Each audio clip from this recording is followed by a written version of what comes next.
Spotlight कार्यक्रम में एक और महान शख्सियत हमारे साथ मौजूद हैं जिनसे मैं अभी आपको रूबरू करवाने वाली हूं, लेकिन कुछ उनके बारे में ऐसी बातें हैं खास जो मैं आप सभी को बताना चाहती हूं। आपको मैं बताना चाहती हूं कि ये जो शख्सियत हैं ये एक बहुत बड़े सोशल वर्कर हैं। रिठाला यूथ क्लब फाउंडेशन नाम से इनकी संस्था है जो समय समय पर बहुत ही अच्छे अच्छे काम आयोजित करती रहती है। साथ ही साथ अखिल भारतीय क्षत्रिय महासभा के वाइस प्रेसिडेंट ये हैं। वर्ल्ड ओ स्पोर्ट के ये प्रेसिडेंट हैं जिसके अंतर्गत ये जो है फ्री एजुकेशन बच्चों को मुहैया कराते हैं जिससे बच्चों का जो भविष्य है वो उज्जवल हो सके। और साथ ही साथ बहुत ऐसे ऐसे काम ये शख्सियत कराते हैं समाज कल्याण के लिए जिससे हर एक वर्ग को, हर एक तबके को बहुत खास फायदा पहुंचता है। जी हाँ, हम बात कर रहे हैं ठाकुर धर्मपाल सिंह जी की। तो चलिए सबसे पहले मिलकर आप और हम उनका स्वागत करेंगे। नमस्कार सर, स्वागत है आपका। नमस्कार सर, इतनी अच्छी अच्छी बातें आपके बारे में हमने सुनी हैं जिनको कि आज हम आपसे डिस्कस करना चाहेंगे, बातचीत करना चाहेंगे। सबसे पहले तो सर आप एजुकेशन फील्ड से हैं, है ना, बच्चों को आप शिक्षा मुहैया कराते हैं और आपका ये जो जिसके आप प्रेसिडेंट हैं वर्ल्ड ओ स्पोर्ट, इसके अंतर्गत आप बच्चों को फ्री शिक्षा भी देते हैं, फ्री एजुकेशन आप बच्चों को देते हैं। तो थोड़ा सा सबसे पहले इसके बारे में ही आप हमें बता दीजिए। ये ओ स्पोर्ट जो संस्था हमारी चल रही है, ये इनके जो फाउंडर हैं ये ईरान से हैं और उन्होंने कुछ साल पहले हमारे यहाँ नींव रखी थी कि भाई इसको हम आगे बढ़ाएं। और हम काठमांडू में जाके इन्होंने मेरे को एशिया का प्रेसिडेंट चुना था। और तब से मैं अपने स्कूल में बच्चे जितने भी आते हैं सीखने के लिए उनको मैं फ्री एजुकेशन देता हूं। और हमारे कोच हैं तेजवीर सिंह जो इसमें हर वक्त लगे रहते हैं और हर तरीके से उनको निपुण करके जगह जगह कंपटीशन कराते हैं और वहाँ से मेडल लेके आते हैं और हमें बड़ा अच्छा लगता है। बच्चे इस ओ स्पोर्ट में इसकी विशेषता है कि इसमें हर खेल जो है वो इन्वॉल्व है।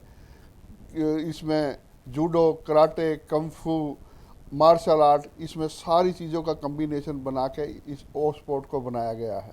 और इसी से बच्चे इतने अच्छे निखरते हैं, इतना अच्छा उनका डेमोन्स्ट्रेशन रहता है कि जो देखता है वो देखता ही रह जाता है। और जब बच्चे गोल्ड मेडल लेके आते हैं तो हमें बड़ी खुशी होती है कि भाई हमारे बच्चे इस स्पोर्ट में गोल्ड मेडल, सिल्वर, ब्राउन्ज जो भी वो लेके आते हैं तो बड़ा अच्छा लगता है। और हमारे स्कूल का, हमारे कंपनी का जो है बड़ा अच्छा नाम होता है। जी अच्छा सर, एक बात बताइए, अब जिस तरह से आप एजुकेशन फील्ड में हैं, आपने कहा कि भाई बहुत मन जो है खुशी से लबरेज हो जाता है जब बच्चे अच्छा परफॉर्म करते हैं, गोल्ड मेडल लेकर आते हैं या अच्छा स्कोर प्राप्त करते हैं। इन सब चीज़ों के साथ साथ आप एक बहुत बड़े समाज सेवक भी हैं। फ्री एजुकेशन बच्चों को आप देते हैं, ये भी एक तरह की समाज सेवा है, बहुत बड़ी समाज सेवा है। लेकिन इसके साथ साथ आपकी जो फाउंडेशन है जिसका नाम रिठाला यूथ क्लब है, इसके अंतर्गत भी आप बहुत बड़े बड़े आयोजन करते रहते हैं समय समय पर। जैसे ही कोई तीज त्यौहार आता है उस तीज त्यौहार पर जो है बहुत बड़ी बड़ी चीज़ें की जाती हैं जिससे कि लोगों को फ़ायदा मिल सके। तो किस किस तरह के आयोजन इसमें होते हैं आपकी इस यूथ क्लब में और कौन से तबके को इसका खास फायदा होता है, थोड़ा सा मैं चाहूंगी इसके बारे में आप बताएं। देखो, सबसे पहले मैं जब विदेश में रहता था तो जब हिंदुस्तान वापस आया तो मेरे अंदर जागृति आई कि मैं अपने देश के लिए कुछ करूं। उसमें हमारे यहाँ का जो माहौल था वो बहुत गड़बड़ाया हुआ था। बच्चे शराब, ये उल्टी सीधी चीज़ों में पड़े हुए थे। तो मैंने यूथ क्लब की स्थापना की और उससे मैंने बच्चों को इकट्ठा करके उनमें खेल कूद, सोशल वर्क, इसकी भावना डाल के उनको इकट्ठा किया। इसी चीज़ को लेके मैंने स्कूल की स्थापना की कि मैं अपने देश के लिए कुछ ना कुछ करूं जिससे हमारा जीवन सफल हो, ताकि कोई ये ना कह सके अभी ये दुनिया में आया तो इसने क्या किया। तो मैं ये सारी भावनाएं अंदर लेके यूथ क्लब, सोशल वर्क में मैं करता हूँ। कोई किसी को मेरी ज़रूरत पड़ती है, मैं कभी भी पीछे नहीं हटता हूँ। तीज त्योहारों का ये था कि हमारे यहाँ पहले गांव में हर त्योहार पे कबड्डी, कुश्ती, खेल वगैरह होते थे। मैंने आके शुरू करा था, लेकिन अब जगह के अभाव से वैसे खेल नहीं हो पाते। लेकिन अब ये जिम और ये खुल गए, ये अच्छी बात हो गई है। लेकिन मैं ये सारी भावना लेके मैंने एजुकेशन से, इसीलिए मैंने स्कूल की नींव रखी थी, इसीलिए मैंने यूथ क्लब बनाया था, इसीलिए मैं सोशल वर्क करता हूँ कि हमारे देश का कोई ना कोई उद्धार हो और हमारा जो युवा पीढ़ी है वो भटके ना और वो अपने रास्ते पर चले, देश की सेवा करे। क्योंकि जननी और जन्मभूमि वो स्वर्ग से भी महान होती है। तो इसलिए मैं चाहता हूँ कि देश की सेवा करता रहूं और देश को आगे बढ़ाएं, हम भ्रष्टाचार को ख़त्म करें। यही मेरी भावना रहती हैं और मेरा कोई इसमें वो नहीं है। और मैं चाहूँगा कि जब तक मैं हूँ, मैं मतलब सोशल वर्क, देश की सेवा करता रहूं। यही मेरा एक उद्देश्य बना हुआ है। जी सर, आपके उद्देश्य और आपकी भावना की हम बहुत कदर करते हैं और बहुत सम्मान करते हैं आपका इस चीज़ के लिए।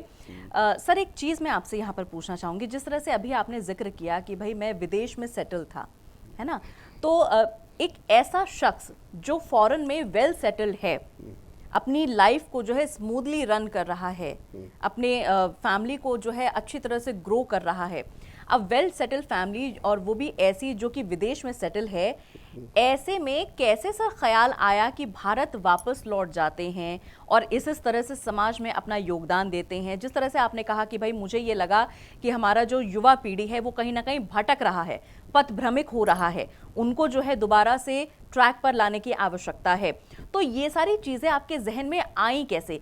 क्या विदेश में रहते हुए कुछ ऐसा वाकया आपके सामने हुआ, या क्या ऐसा खास आपके जीवन में रहा जो आपको जो है इस तरह की भावना आपके मन में उठी कि भाई अब मुझे अपने वतन वापस जाना है और इस तरह से इस फील्ड में मुझे जो है अपने हाथ आजमाने हैं और यूथ को जो है एक सही रास्ता दिखाना है?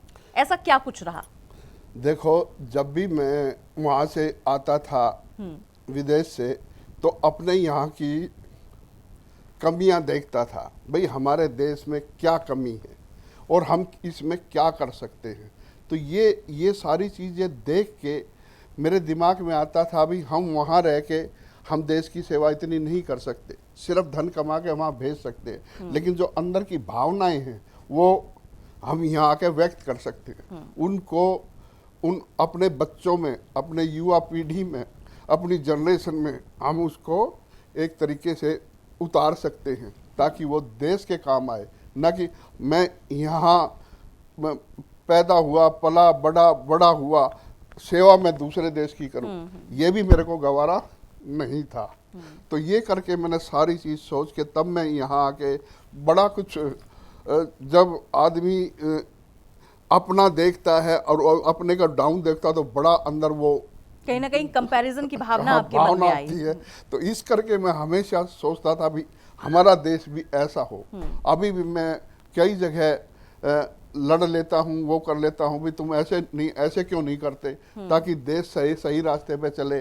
भ्रष्टाचार को क्यों नहीं तुम खत्म करते? तुम अच्छी भावना करके काम क्यों नहीं करते? क्यों बैठे हो तुम? क्यों ज़्यादा ताशों में उनमें टाइम निकालते हो? अच्छे काम करके क्यों नहीं अपना समय व्यतीत करते, जिससे कि तुम्हारा भी नाम हो, देश भी आगे बढ़े।